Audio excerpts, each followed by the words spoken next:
best. You have to unmute yourself. What I did. What is that I do best? Talk. Experience strength and hope and work. Be a gas bag. In spite of. All right.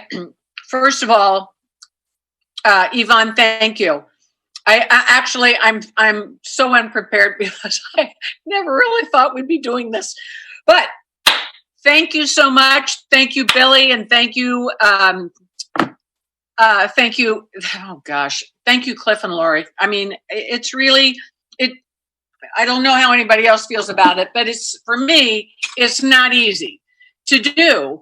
But what else are we going to do? I mean, what else are we going to do? So it beats a blank is what I say. I don't know how it is in other parts of the country or perhaps the world, but I just can sense people are itching to get back face to face. Some places they've done that. We really have not. I mean, we're pretty much, because so many of us are so old, we're still distancing ourselves. And this Zoom has just ended up being a lifesaver, figuratively for some of us, literally for others. I know that. So thank you, Yvonne, for, being persistent and making it work. I really appreciate it. And thank you, Cliff and Lori, for your part this morning and for those that will follow. I had to go to if you have Irish ethnicity, and if you spent your younger years earning a living being a lifeguard, you can only imagine how many trips to the dermatologist you have to make. So on Tuesday, I went to the dermatologist and she said, "You don't have anything coming up this weekend, do you?" And I said, "Oh, no." And she proceeded to burn all kinds of stuff off me. So Al-Anon friend of mine just stopped by to help. Actually, I helped him take down this wall mirror. And when he saw me, he said, "Were you in a fight?" And I said, "No, it's my dermatologist." He said, "Well," and I said, "And I've got to do this workshop." He said, "Well, you could just, not do a video." I said, "Really? Do I look that bad?" But I'm just saying that. So if it looks like I've been in a fight, it's just burning. So here we are. I like to begin with this reading. Actually, it's from my mother's birthday. And it goes like this. Tradition 8 states that Al-Anon 12-step work should remain forever non-professional. We come together as a fellowship of equals where no one is in charge and no one is an expert. Every member can contribute to the healing power of our program simply by sharing his or her personal story of experience, strength, and hope. No special training or qualification other than membership is necessary or even desired. Because the help we exchange is strictly non-professional and has a specific goal, Al-Anon does not presume to solve every problem or cure every illness. Our program is remarkably effective. It's a remarkably effective approach to recovery from the effects of someone else's drinking. Sometimes, however, we grapple with problems that Al-Anon doesn't address. At such times, many of us have found it useful to seek help from other sources in addition to working our Al-Anon program. Well, the point of that is this. I'm certainly not a professional, and sometimes people have a mistaken belief that because you've got so many years in the program, you must know a lot of good stuff. But I have found that's not necessarily true. Not for me. I show up in many of my meetings as a beginner. And sometimes I like to back away from speaking only because I think it's important, and I say this a lot, to give new people, to give young people space to tell their story, to do these workshops. And so sometimes when I'll say to somebody, "No, I don't think that's going to work for me," it really is more about allowing others to the opportunity really to share their strength, hope, and experience, because it's all valuable, I believe. I don't know that I really have anything new to say. I just said to Stan when he left, I keep, the things that I learned in my first few years of Al-Anon, I just keep redoing them over and over and over again. I continue to come back to the same steps I did in 1985 and just to reapply them to my life today. But it's still, it's still a challenge for me because I still am nagged by this sense that I really pretty much know what's good for you. I mean, that's a disastrous attitude.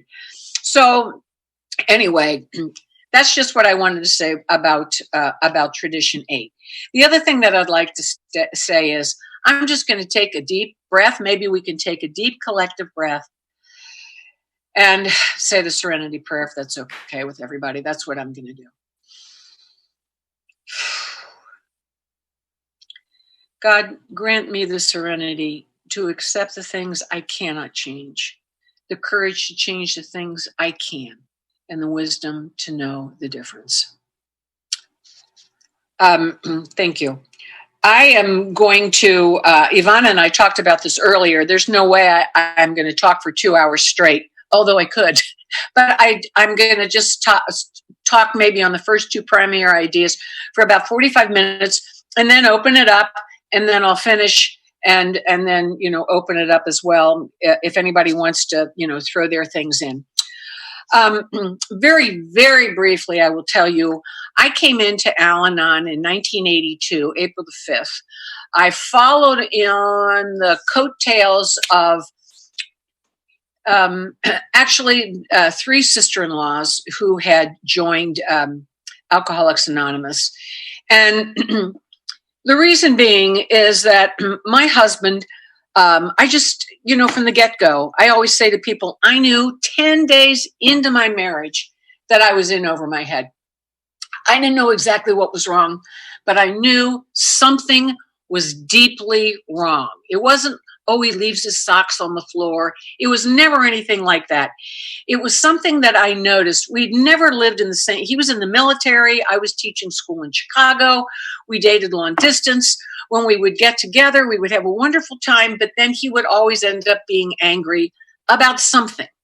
It was like dating a live grenade, and I was constantly trying to keep the pin in that live grenade. It's the only way I can describe it. But I thought that once we were married, everything would be all right. Once he really lived with me and came to believe how patient and compassionate and loving I was, he'd be fixed. So very quickly, I sensed that wasn't going to happen. So for the next 12 and a half years, I was just scrambling. I was just, going every place I could think of. I was going to the priest. I was going to social workers. I was going to psychics. I was talking to, he came from a big family. I came from a big family. I would talk to his family, his sisters, of course. He had 5 sisters and I continue to adore them. And I would just say, what do you think? What's going on? And we would just chat, smoke, chat. Nobody had any solutions. But what's important? All that time, the focus was on him. All that time, that focus was on him. And what I have learned in Al-Anon, and I think is critically important, is this. An unexamined life is not a life worth living. And one of the insidious ways that alcoholism worked in my life was that I found myself from the very beginning paying attention to him. It was very important to me, I believe, to my safety, emotional safety, and to a certain degree, physical safety, to be paying attention to him, where he was, what his mood was, what was he going to say next, what is he going to do next, constantly trying to, as I said, keep a pin in a live grenade. It's the best description I have. And so, of course, I'm sure there are things out there that are helpful to people who are living with alcoholism. I didn't find anything until I found Al-Anon. And my sister-in-laws, as I said, discovered Al-Anon. It's a long story I don't need to go into because of the time. But I thought, and I knew they thought Al-Anon would be a good idea for me. But I was tired by that point. I was worn out. I didn't really want to go to some goofball, 12-step meeting or group. And oh God, then everybody's going to want to hug you and all that stuff that makes me insane. So I dragged my feet. But when I finally made a decision to go, I thought, and this is what I say to people who come up to me sometimes after I speak and they'll say, I don't know if Al-Anon's for me. I say, you know what? Just investigate. You don't have to join it. Just go and investigate. And investigate maybe 6 times. And at the end of 6 of your investigations, maybe you'll discover that it's not for you. Maybe something else would work. I don't know. But just investigate. It doesn't cost you anything. So that's what I decided that I would do. I would just go and investigate. And I'm still there. I'm still there investigating, and I think it's for me. So here we are. I was in Al-Anon for just over 3 years when my husband was killed suddenly in a crash, in a helicopter crash. And then what happened was I was a widow. I was only 37 at the time. And but I had 7 kids under the age of 12. So, no, that's not true. They were 14 by then. So I had 7 kids under the age of 14 when he died. And, all I will tell you is this briefly. When I look back on those years, even my kids today who are having their own kids will say, my God, Mom, how did you do that? I had to go to work. I had to find childcare for the babies, scramble. The answer is Al-Anon. The answer is the God of my understanding working through this powerful, no-nonsense spiritual program known as Al-Anon that demands of all of us that constant spirituality of letting go. I don't know. The other thing was I was only 37, 38 years old, so I really didn't realize how dire my circumstances were. I just was like, oh, it'll all work out, because that's what everybody kept saying to me. Oh, it'll be fine. Let go and let God. So I thought, well, that sounds like a good idea. So that's what I did, and it worked out.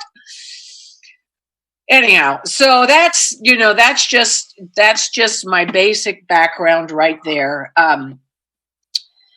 I have, for the bulk of my recovery, we always talk about our qualifiers, and I like to say, I am my own qualifier. I am the person who got to Al-Anon. I'm one of 6 kids. Not one of my siblings married an alcoholic. Not one of them. And they wouldn't even dream of it. But I did, because I was so sure I could help them. Somebody said to me the other day, isn't it interesting? Isn't it interesting that you always fall in love with alcoholics? And I said to them, this just came to me last week. That's not really true. I love a lot of people, and they're not all alcoholics. But what I have found to be true in my life is that alcoholic men like me. That's what I'm thinking. So I've just shifted gears there. But it's true. Why wouldn't you like me? I was always willing to forgive you, to tell you it was okay. I know you didn't really mean it. I understand. Blah, blah, blah. All right, I'm getting off track here. The 4 primary ideas. I use the literature. I have a friend. I use a lot of literature, but I have a friend who's in AA, and she's been in AA for a million years. But she's also just come into Al-Anon in the last, I think she just celebrated 15 years. So I'm always curious, even though I just heard Cliff. I'm always curious why AAs come into Al-Anon, because I think, well, it's the same 12 steps. She nailed it for me. So I asked her 15 years ago, I won't use her name, because if anybody's from Cincinnati, she's well known. I'm going to say her name is Martha.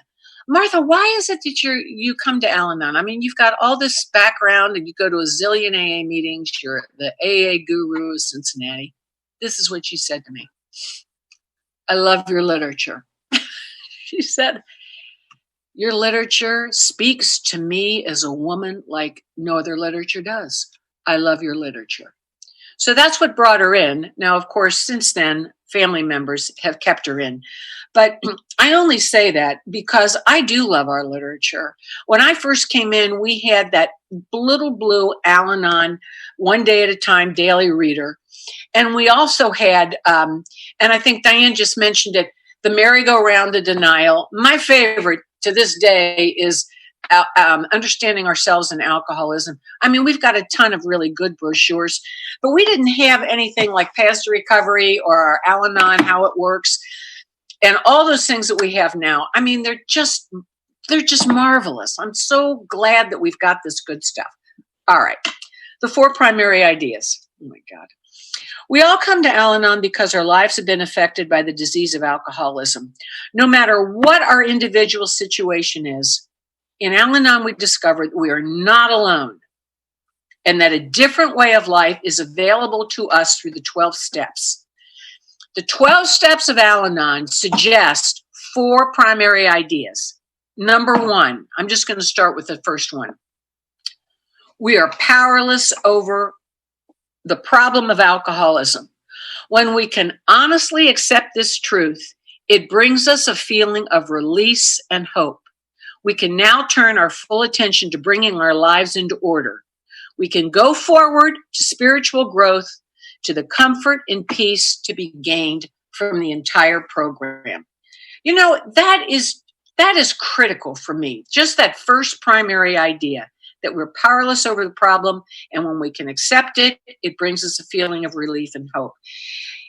You know, it's the steps, it's the traditions, it's concepts, slogans, meetings, literature, it's the fellowship, it's sponsorship, there's all support all these primary ideas.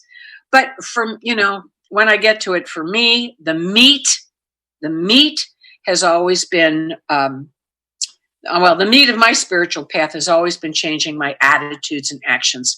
And that really requires a commitment to the program and to the principles that it supports. There's a friend of mine out in California, Eric, and he said to me once that he had heard this from his sponsor, and it's so valuable to me. It's this. We say, I mean, I don't know what you all say, but we say in our closing, the opinions you have heard here are strictly those of the person who gave them. Take what you like, leave the rest. That's true of the opinions. It's not true of the principles. The principles are what make this program tick. Those are not a take it or leave it. That's not a take it or leave it situation. The principles on which this program is based, that's who we are, not the opinions. The principles, however, are concrete. There are concrete. We are powerless. The other thing that I want to say about that is this, and I heard Cliff allude to it. I often say, Al-Anon is not my whole life, but Al-Anon allows me and invites me to lead a life that is whole. And the reason that I think that is important is because going to meetings, I feel like I'm preaching. This is my experience. Going to meetings does not make me well. You know what meetings do for me? They give me hope that recovery is possible when you show up and when you are willing honestly to share your experience, strength, and hope. We say at my meeting, take your problems to your sponsor, bring your solutions to the meeting. Our Wednesday morning, that's my home group, our 5th tradition meeting is based on the 5th tradition. Our primary purpose is to help families of alcoholics. They don't want to hear your problems. They're there to hear your solutions. They've got problems of their own. They don't want me to come in and whine. What they want is for me to show up and to share honestly what I'm living with or have lived with and the solutions that I found here in this program. I just think that's important. But recovery doesn't happen to me in a meeting. It happens to me when I leave and I begin to practice these principles in my life one day at a time.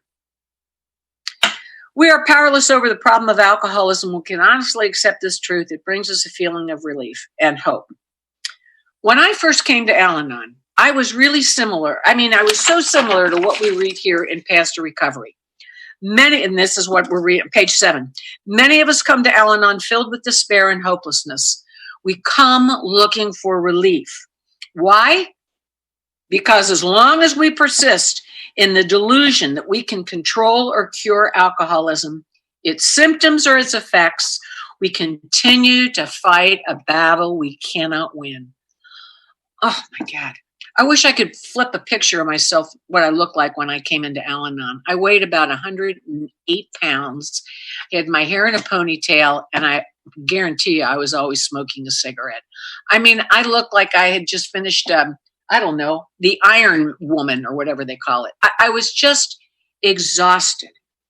I was defeated, and I'll tell you the worst part. I had coffee with my sponsor this morning, and we were talking about something else. And she said to me, you know, Kathy, the problem with alcoholism is it always demands price. It always demands a high price. And when the price is you, the price is too high. I didn't know that. Nobody told me that. I didn't realize that. But one time a friend of my husband's came to visit, a grade school friend. And when he saw the situation, he said to me, wow, your marriage is really breaking your spirit, isn't it? I could have killed him. And I'll tell you why. Because I thought I was doing such a great job of presenting this wonderful picture of, I can do it. If anybody can help him, it's me. If anybody can fix this situation, it's me. And he saw right through it. I mean, he saw that that's not what was happening at all. That trying to look good, it just, that's the piece that wore me out. That trying to make you believe that I had it all under control. Because alcoholism took me to a place where I didn't want you to know what I was living with. What would you think of me if you knew what I was living with? What would you think of me as a wife? What would you think of me as a mother? What would you think of me as a woman? What would you think of me as a human being? I say to people I sponsor today, women that I sponsor, alcoholism, the best thing I know how to describe it is, it's like quicksand. I get close to it, thinking I can fix it, thinking that I can make a difference. And the next thing I know, just like quicksand, I'm being sucked under, fighting to breathe. Fighting to breathe. What a theme for today, huh? So, early on, I mean, after my husband died, my kids started to get into trouble. One of the kids he went into this, what do you call those kids? You should think I'd know this as a high school teacher. Preteen, they're, we're 14-year-old program for adolescents. And part of the program is parents had to go, which annoyed me because I'm already hitting a million Al-Anon meetings. But I wanted to be cooperative. So I went to this Al-Anon meeting that they wanted us to go to. It's on the other side of town. I drive over with all the other parents. Of course, I'm, by myself. I get there and they don't, according to me, they don't read the right opening, blah, blah, blah. But once I realized how critical I was being, I recognized it, let go. And this guy there was talking about alcoholism. And he was talking about, it's like being a lifeguard. And now I perked up with that because, as I mentioned before, that was my, high school, college. That's how I paid my way through school. So he said, it's just like when you're trained as a lifeguard. When someone's drowning and somebody is fighting for their life, you don't jump in the water with them. You extend a pole, you throw them a towel, you throw them a life buoy, you do everything that you can to avoid getting into the water with them, because if they're drowning and they think they're not going to be able to make it, you appear, they're going to wrap their arms around your neck and you are both going to drown. That made, and it still does, that image made so much sense to me. Sometimes Al-Anons were accused of being cold-hearted, and I mean, we've all heard the jokes. We say, our literature says, detachment is neither kind nor unkind. It just means that it's neither kind nor unkind. It just is we don't accept somebody else's consequences. That's all. When I first got in, we didn't use the term detaching. We talked about releasing with love. I also saw a bumper sticker once in an Al-Anon convention. I don't know if it's conference approved or not, but it says, what does it say? It says, detach, don't amputate. And I thought, well, now there it is. That's why I go to meetings, because I listen to other people talk about how I can continue to be a loving spouse, a loving parent, and yet not take on somebody else's life lessons. I used to, years ago, I used to have this magical thinking that if I just said the right prayer, God would take care of it. God would fix it. God would do it. I wouldn't have to do anything. God would just miraculously come down and change him. And then I wouldn't have to take any action. I wouldn't have to make any decision. And, it's never worked out that way. It's never worked out that way. Sometimes people think of Al-Anon as a passive program. It is absolutely not. We have the 3 A's in Al-Anon. We talk about awareness, acceptance, action. It's not a passive program. What's important for someone like me is to understand this. I can take the action and I'll be all right with it as long as I'm willing to let go of the results. I have a number of people who call me. Well, not a number.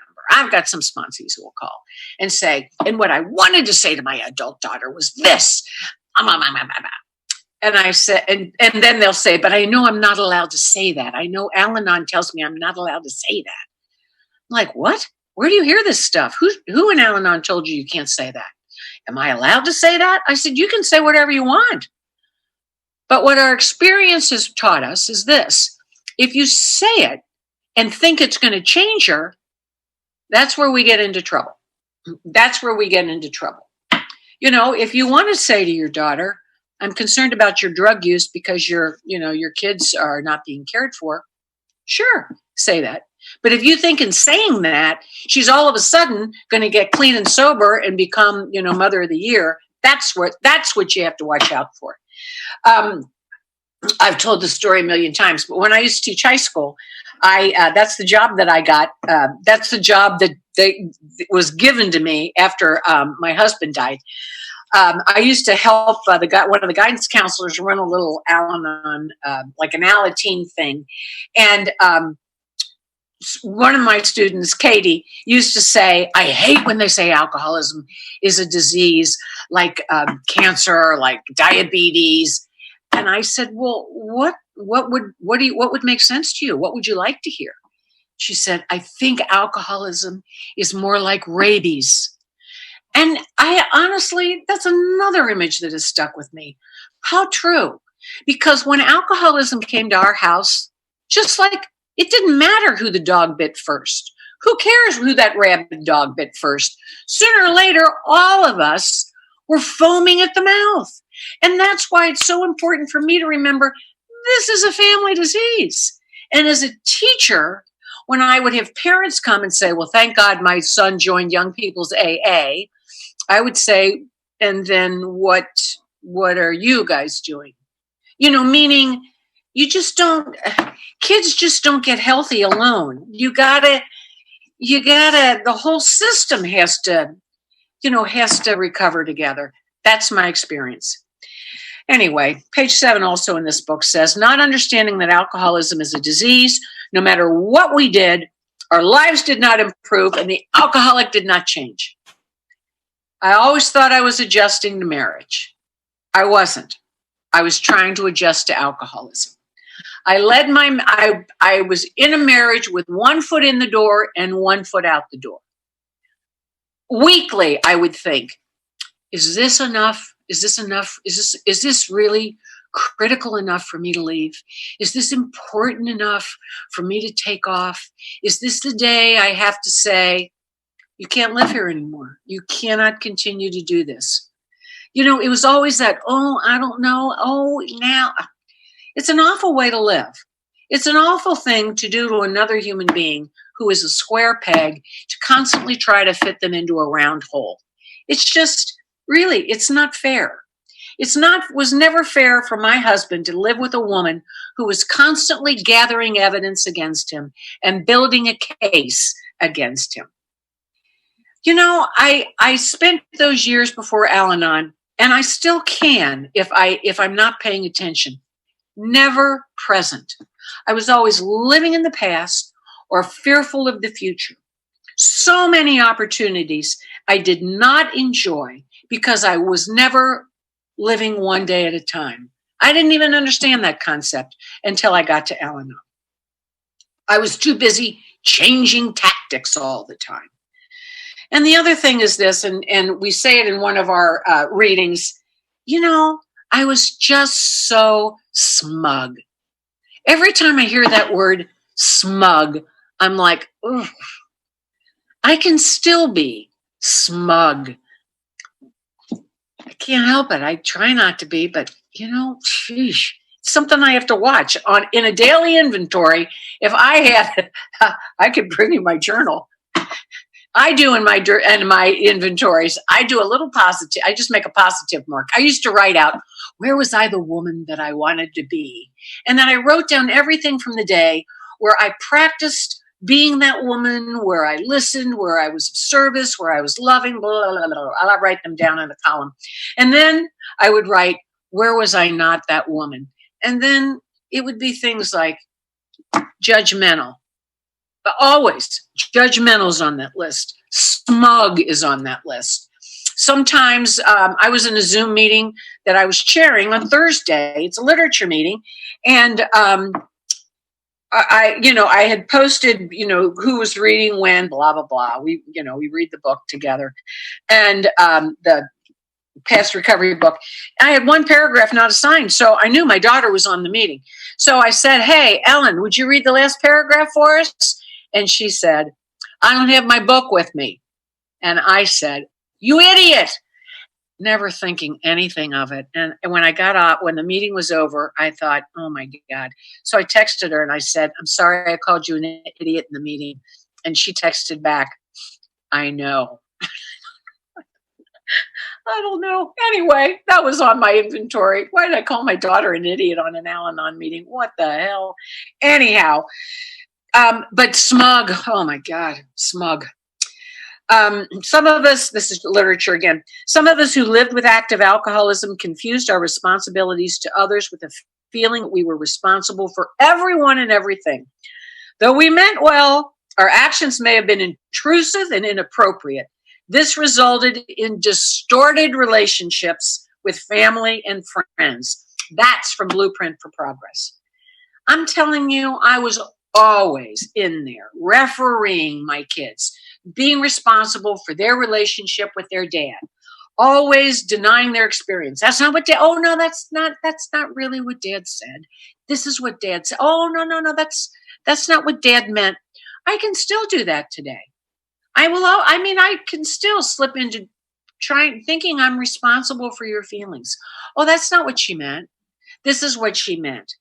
Bending over backwards to offset any damage that might be done when it's really none of my business. Back to literature. And so the idea that we are powerless over the problem of alcoholism, that when I could honestly accept that truth, it brought a feeling of release and hope to me. That's why step one is the true beginning of our path to recovery. Can't control it, can't cure it, didn't cause it. And then the fourth C that we've all thrown in lately, don't want to contribute to it. What did you teach me? Failure is the beginning of wisdom. Because as long as I do persist in that delusion that I can control or cure alcoholism, or more importantly, its symptoms or effects, I will be fighting a battle I simply cannot win. When you taught me that that my husband and later my own kids, they were not bad, they were sick, it changed things. when you taught me to say, you could be right, I had to look at how many times I think that I'm the keeper of truth and justice in a relationship. And I have to back myself up and say, you know what? You could, you could be right. You give me the image of that hula hoop. Everything outside that hula hoop is not my business. I'm trying to farm my own field. I got no business telling you what to grow or plant in your field or how to fertilize it or reap it. That's not my business. And so, that alcoholic spray, of course, that hits our kids as well.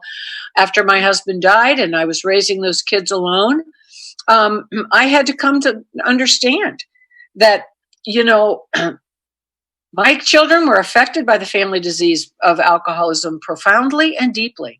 And I'm powerless over that. I cannot change that for them. My husband's death was sudden, it was violent, and it was an unresolved issue for many of the kids, and for some of them still is. But again, as a parent, it's not always clear. I cannot make my kids want what I want for them. I cannot chart their path in this world. But I do have to continue, I believe, to parent them. And again, the most powerful amends I can make to my kids to this day is to give them a healthy parent. I've heard this, and I just repeated this to one of my sons last week. I may be responsible for some of your problems, but you're responsible for your own solutions. And he said, Mom, that's one of the dumbest things I've ever heard you say. Whatever. Anyhow, but no, that's what I believe. Now, see, already I'm so over. Let me think. Yeah, kids. I could go on for a long time. With kids. I know this about kids. When you have to watch a child of yours, and this happened to me twice, appear before you in a court of law in handcuffs and shackles, there is no inoculation for that kind of pain. There's just no inoculation for that kind of pain. But this is the good news. You don't have to go through that alone. I never had to go through it alone. And that makes a huge difference. But to deny that that's painful doesn't serve me well. My sponsor often says, some days the best we can do is weep and pray. And that's what I found to be true.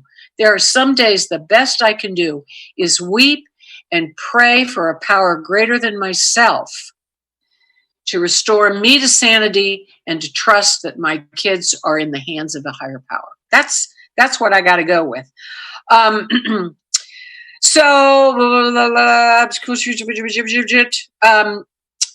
Very quickly, the second primary idea is, what is the second primary idea? Oh, we can turn our lives over to a power greater than ourselves. Now that our well-meant aid to the alcoholic has ended in failure and our own lives have become unmanageable, we realize we cannot deal with our problem objectively, perhaps not even sanely. In Al-Anon, we find a power greater than ourselves, which can direct our lives into quiet, useful channels. At first, this power may seem to be the group, but as we grow in knowledge and spiritual understanding, many of us call it God, as we come to understand God. And that will always mean different things for different people. This is a bit of gossip.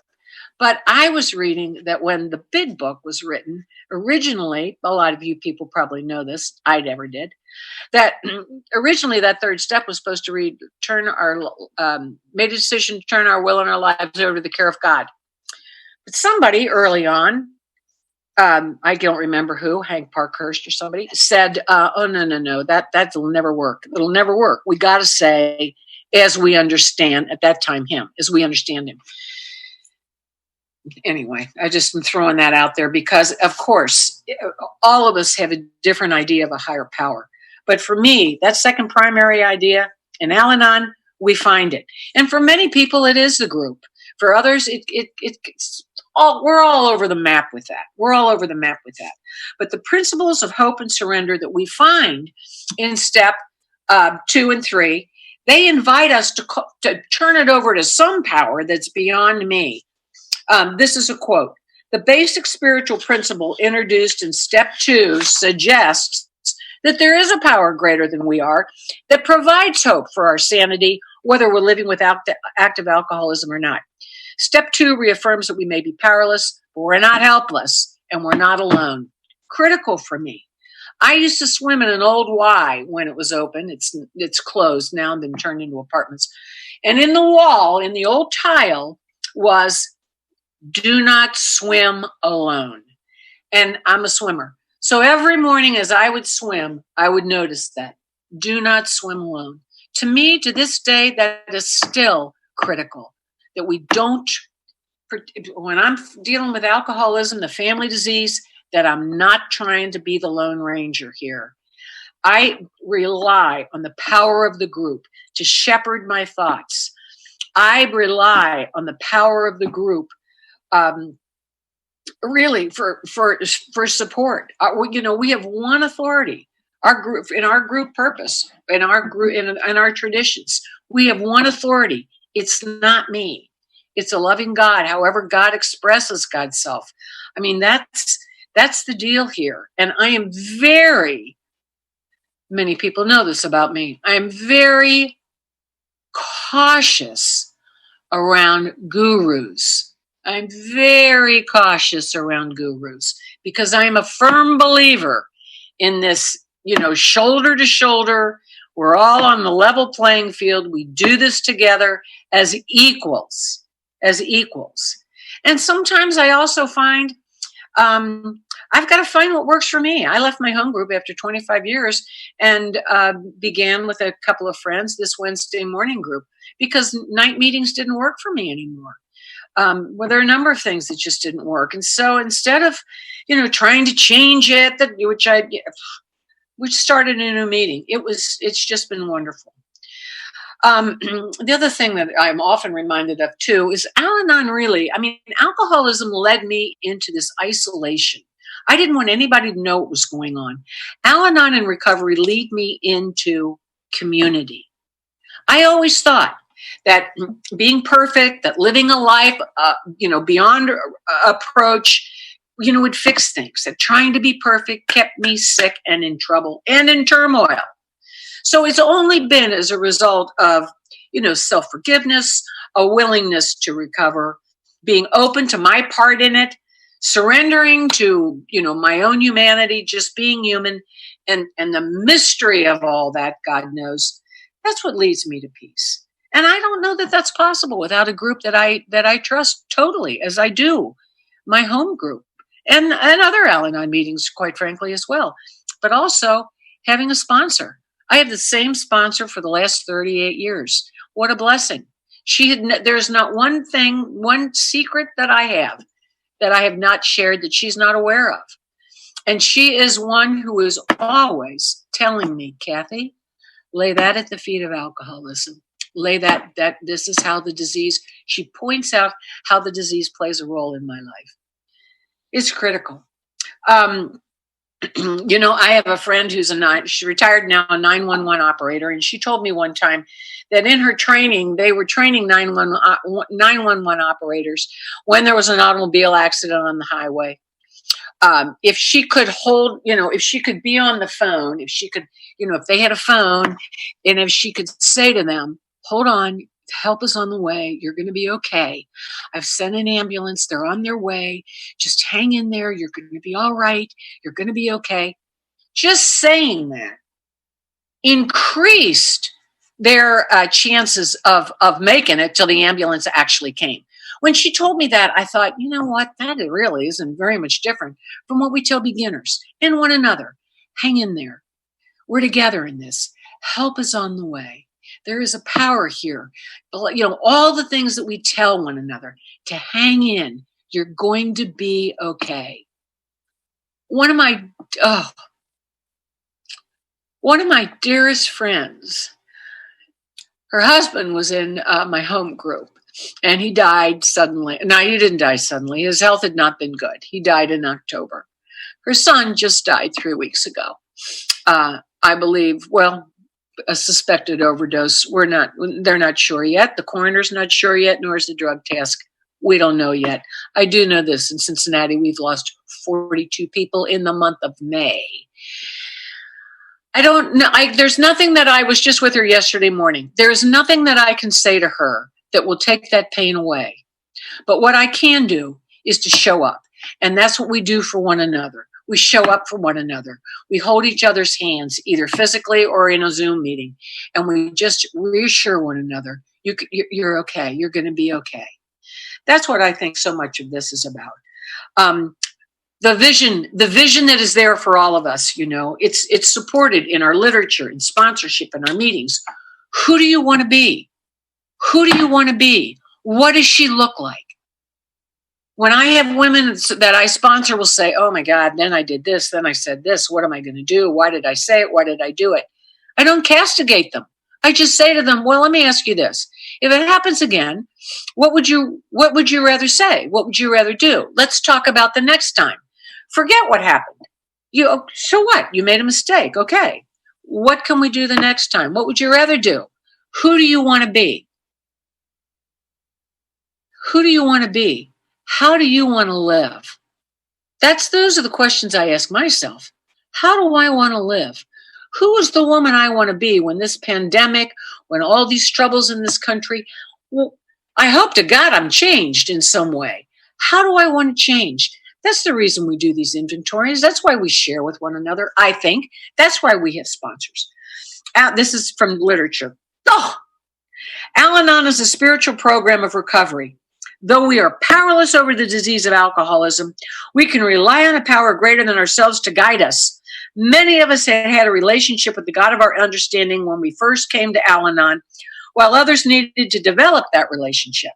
Even this may have been a leap of faith, since some of us may not have believed in any sort of power greater than ourselves, or what we did believe in may have had a negative, vengeful, or punishing connotation.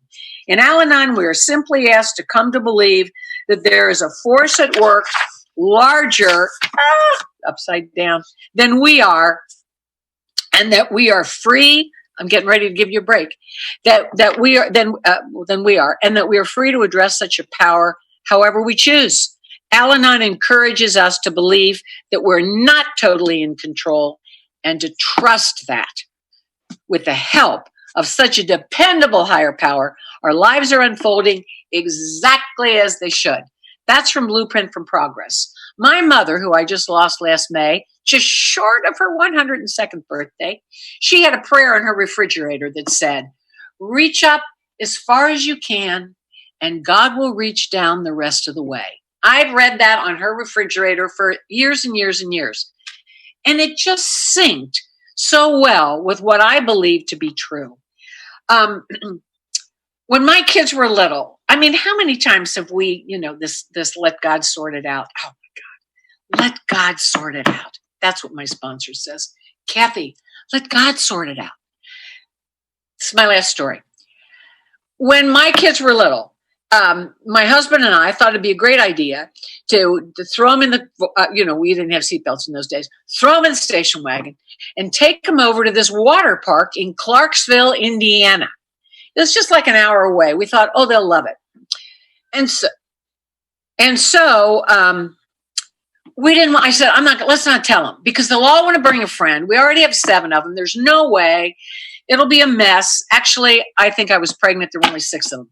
So, but I didn't want them to take any friends, and they didn't want to bring pillows and stuffed animals, all that crap they haul with them. Thank God we didn't have cell phones then. So I said, let's just not tell them. Let's just pack all the stuff in the car. We'll hide it. We'll shove their bathing suits and towels and pajamas underneath, and we'll put stuff in the boot and all that stuff you used to have in those old station wagons. So that's what we did the night before. We loaded the whole car up. And the next morning when they woke up, we said to them, okay, come on, we're going to go on a car trip, a car ride. And this is what they said. What? I'm not going on a car ride. I'm supposed to play soccer. What? I'm going over to Jimmy's house. I don't want to go on a car trip. Wah, wah, wah. I was like, just get in the car. You're going to have a great time. Get in the damn car. You're going to love it. Get in the car. Anyhow, whining, We all got them in the car. No, you can't bring friends. No, I don't even really want to take you. We're not taking your friends. We got them in the car, and we drove over to Clarksville, Indiana. And of course, they had the time of their lives. They had a great time. They're doing then a wave pool that knocked them. Anything dangerous. I always say anything that was dangerous or could maim them. My kids loved. They loved it. This is what I think about that. To me, that's exactly what the third step is about. All I have to do is get in the car. All I have to do is make that decision to get in the damn car. My bathing suit's already been packed. The towels are in there. The pajamas are in there. Just get in the car and trust the driver. I read something the other day. Well, it wasn't the other day. This is maybe 6 months ago. If you're in a train with your ticket and you go through a tunnel and everything all of a sudden turns black, you don't jump up out of your seat and try to jump off the train. You get quiet, sit there, and trust the engineer. Those two things remind me it's just really important for me to allow God to sort things out. Do I take action? Absolutely. Awareness, acceptance, action. But then I have to be willing to let go of the results and to trust. Okay, I'm not reading all that. Forget it. If you want to go to page 21 in the Path to Recovery book, well, you all know it. It's got a list of things. So anyway, Yvonne, now it's 10 after 5 for me. Why don't we take a break? You want to do that so people can get something to drink and